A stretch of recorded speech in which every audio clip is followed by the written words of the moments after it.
Joining us to review the squad released by Daniel Ogunmodede is a sports journalist. Samuel Bamishebi joins us this morning. Good morning to you, and thank you very much for joining us on a short notice.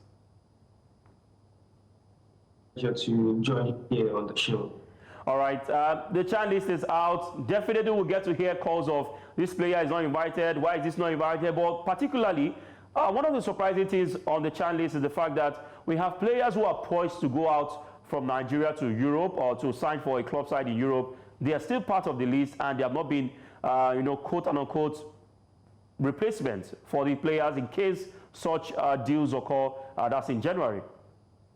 Yeah, I kind of wondered as well when I saw the inclusion of some of these players, most particularly Sadiq Ismail. And yes, I know the information came out a few days, I think yesterday, that the deal hasn't successfully gone through yet.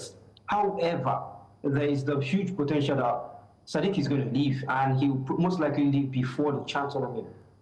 You feel like the coach is only inviting him because he doesn't want the world to get out there that he's leaving. You know, that's the coach of his club, that's his club coach anyway, so he has this information in his hands. So not inviting him will just send a message to all of the world that, oh, Sadiq is leaving. But I think from another angle, not inviting him tells the world that we are preparing for life without this guy. Now Sadiq is in the team. What happens if after a week now or 2 weeks of camping, Sadiq, his deal goes through and now there's no replacement for him? You have 2 weeks to find a replacement for him. Now, yes, there's Wale Ojetoye in the squad, but you need a backup nonetheless. Well, I feel like maybe the coach is confident enough because after all, there's Steven Manu already in that list too, so maybe not a problem. Where we might have problem is Jide Fatoko in the midfield. You know, that's a very critical position, and Jide is basically the best defensive midfielder we have in that squad at the moment. So he leaving will be a problem. My major worry, however, is not even those who are leaving. It's the inclusion of Afeez Bankole of Smart City. And I'm wondering why. Is in the NNL, no problem. Yes, you can have players from the second division, no problem. But the NNL has barely kicked off. They had one game, they went on a break, and this weekend they are about to resume for their second game of the season. What has it done to merit it? Are you saying there's no other defender in the league who merits that position? Just raises a little bit of eyebrows and question mark. But we'll leave it to the coaches to handle this part of the job anyways. All right, we've seen how much of expectations we have placed on the Chan team. Looking at what you just mentioned, players not being put on a provisional list in case some of the players get injured or players move out of the country, inviting players from the NNL.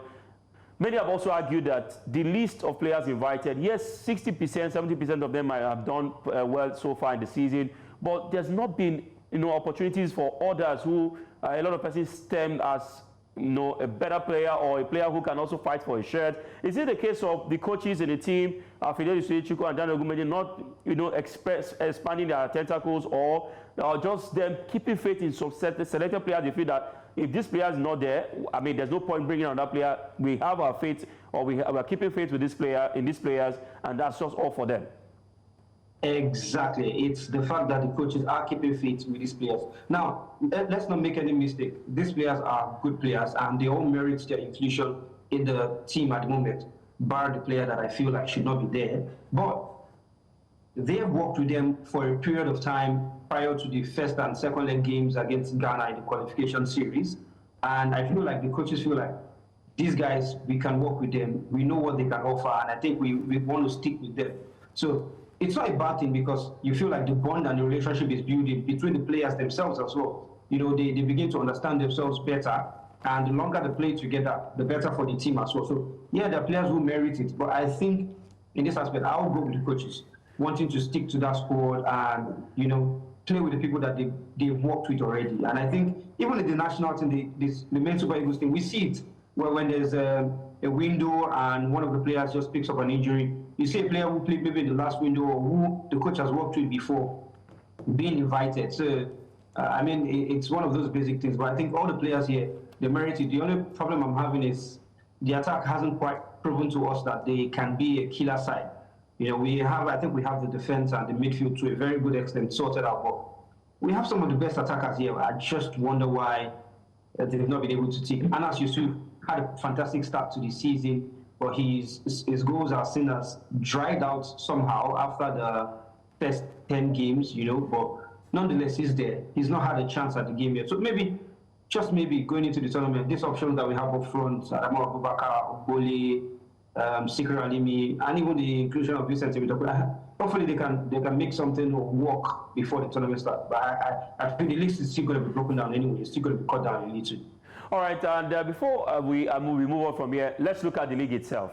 If 26 players leave the league in January to prepare for a tournament in February, and we know that the league will still go on, do you think it will lose its competitiveness? As talking about other clubs, like now, for instance, Remo Stars will be without Nduka Junior, Bankole as the goalkeeper, some other players. Ikorodu City will have value out of the team. How much of impact will these players' absence mean for club sides, especially looking at relegation battle, title chase, amongst others? Well, let's not make any mistake here. We have quality in the league. And I feel like all of these teams, it's one thing, it's a good thing to have a player invited to the squad. But the depth of the squad is another problem for some of them. While it might affect a few clubs, I think generally the league, it's not going to affect it. You have to be, as a club, you have to be able to be sustainable when you have a player. Okay, what if these players are injured? With the exception of Remo Stars, that have the highest number of players in the camp at the moment, I think about 5. Which they were able to work with when the players were absent. They picked up about 3 wins when these players were absent. So that's to tell you that Remo Stars have done their work. They have the depth in the squad to replace these guys. So I think it's not going to be a problem. Everybody has to step up. The club that feels like they lost that player, they lost a lot when the player left, I think they need to work on finding proper recruitment. This is the right time. The window is open right now. So why not find that recruitment in those little spaces that you have and make your squad a lot more formidable? This is the business end of the league, quite rightly, and I think it's going to take a lot. Yes, you lose players, but you need to be able to be sustainable. So find the players to fill in the gap. All right, Samuel, before I let you go, can Nigeria win the 2024 Championship of African Nations? Well, yes. Can they? Yes, absolutely, they can. We just have to think about the fact that we are coming from a period where we've been out for how many years now? 6 years. Finally, we're back in the game. Yeah, so but I think I've got faith in these guys. I think they can make something happen. In fact, I'm tipping them to get to the semi-finals. All right. A bold statement right here from Samuel. We'll be back in the month of March or February ending to decide or to see if we have the new Octopus in town. Thank you very much, Samuel Bamishebi, for your quality time. We wish our Super Eagles all the best. Thank you very much, Favor. Have a nice day.